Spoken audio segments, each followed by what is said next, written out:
Hello बच्चों, let's read out the question first. So basically ये जो क्वेश्चन है ये एक पैराग्राफ पर डिपेंडेंट है। सो यहाँ पर हमें एक पैराग्राफ गिवन है regarding the capacity of conductor. ठीक है। सो यदि कैपेसिटी ऑफ कंडक्टर सी हो, उसमें उसको चार्ज दिया जाए क्यू का, सो उसका पोटेंशियल क्या हो जाता है वी। सो उस टाइम पर कैपेसिटी क्या हो जाती है C is equal to Q by V के इक्वल। इसकी एसआई यूनिट है फैराड।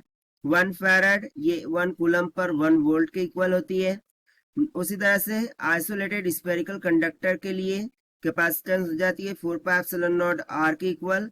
और इसके लिए इसने कैलकुलेशन किया है, सो उसकी कैपेसिटेंस आई है 711 माइक्रो फैराड की इक्वल। ठीक है। अब उसी तरह से यहाँ पर देखिए एक कैपेसिटर की हमें इलेक्ट्रिक एनर्जी से रिलेटेड उसका फॉर्मूला गिवन है, that is the capacity of parallel plate capacitor. ठीक है। वो कितनी गिवन है C is equal to epsilon naught A divided by D। ठीक है। तो चलिए हम क्वेश्चन सबसे पहले देख लेते हैं कि क्वेश्चन में बोल क्या रहा है। सो क्वेश्चन में बोल रहा है the capacitance of A parallel plate condenser of 2 plates 100 centimeter by 100 centimeter is separated by 2 millimeter thickness of glass plate. ठीक है। thick glass plate is 1.77 10 to 8 farad. The dielectric constant of glass is. So basically यहाँ पर parallel plate condenser के बारे में बात हो रही है। सो 100 क्रॉस 100 ये हमें उसका एरिया गिवन है। सेपरेटेड बाय 2 मिलीमीटर यानी कि उसकी जो दोनों प्लेट है उनके बिटवीन का डिस्टेंस गिवन है और उसकी कैपेसिटेंस गिवन है। सो फाइंड क्या करना है डाइलेक्ट्रिक कांस्टेंट्स, राइट। तो चलिए हम स्टार्ट करते हैं सॉल्यूशन से, but before of that let's see the key concept which we are going to use here for this question. So basically इसके लिए जो भी कॉन्सेप्ट होगा वो हम पैसेज से ही एक्सट्रैक्ट करेंगे। सो देखिए यहाँ पर हमें गिवन था the capacity of parallel plate capacitor, वो क्या होती है C is equal to epsilon naught A divided by D।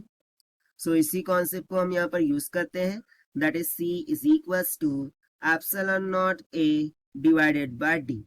But this is in the case of air, जब मीडियम एयर होगा। बट जब मीडियम कुछ और होगा जैसे कि यहाँ पर ग्लास है, सो उसके लिए यहाँ पर एक एडिशनल टर्म आ जाती है डेट इज के। और यहाँ पर जो के है वो क्या है, एक डाई इलेक्ट्रिक कांस्टेंट होता है। ये एक डाई इलेक्ट्रिक कांस्टेंट होता है जिसकी वैल्यू होती है अकॉर्डिंग टू द मीडियम, जो भी मीडियम हमने यूज किया है। सो चलिए इसी कॉन्सेप्ट का यूज करते हुए हम सॉल्यूशन से स्टार्ट करते हैं फाइनली। सो देखिए हमें क्या क्या गिवन है, सबसे पहले हम वो एक्सट्रैक्ट करते हैं। सो सबसे पहले तो एरिया गिवन है, that is A is equal to 100 centimetre by 100 centimetre. इसको हम मीटर में कन्वर्ट कर लेते हैं, ठीक है, मीटर स्क्वायर में। सो 100 बाय 100 कितना हो जाएगा 10⁻⁴।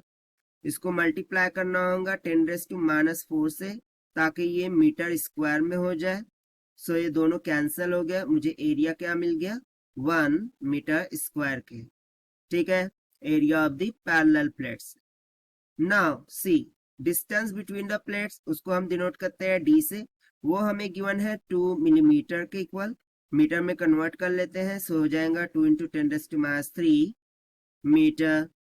कैपेसिटेंस हमें गिवन है C is equal to 1.77 × 10⁻⁸ farad के इक्वल। ठीक है। और इसके अलावा यहाँ पर यदि मैं देखूं एप्सिलॉन नॉट, ठीक है, सो एप्सिलॉन नॉट ये कांस्टेंट होता है जिसकी वैल्यू हो जाती है 8.84 × 10⁻12 कूलम स्क्वायर पर न्यूटन मीटर स्क्वायर के। ठीक है। तो चलिए सब वैल्यूज हमें यहाँ पर गिवन है, हम सब्स्टिट्यूट कर लेते हैं और फाइंड आउट कर लेते हैं डाइलेक्ट्रिक कांस्टेंट को। ठीक है। तो यहाँ से देखिए हम फॉर्मूला लगा देंगे कैपेसिटेंस का, that is C is equal to epsilon naught K A divided by D।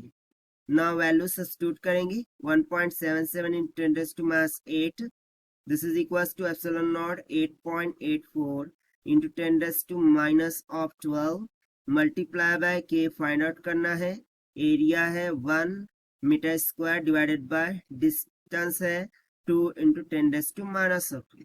सो जब आप इसे सिंप्लीफाई करते हैं सो ये वैल्यू कुछ आ जाएंगी 4.42 into 10⁻⁹ times of k. This is equals to 1.77 into 10⁻⁸. So यहाँ से k will be equals to 1.77 into 10⁻⁸ divided by 4.42 into 10⁻⁹। ठीक है, तो देखिए 10⁻⁸ से 10⁻⁸ तो कैंसिल होगा, बचा 10⁻⁻1।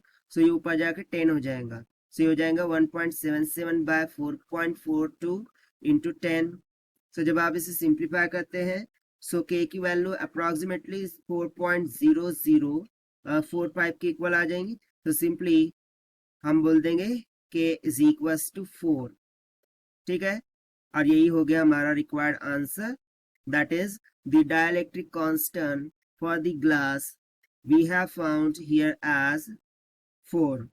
So this is the required solution which we have solved by using the conceptual formula of capacitance. So this is the required solution. I hope you understood well. Best of luck. Thank you.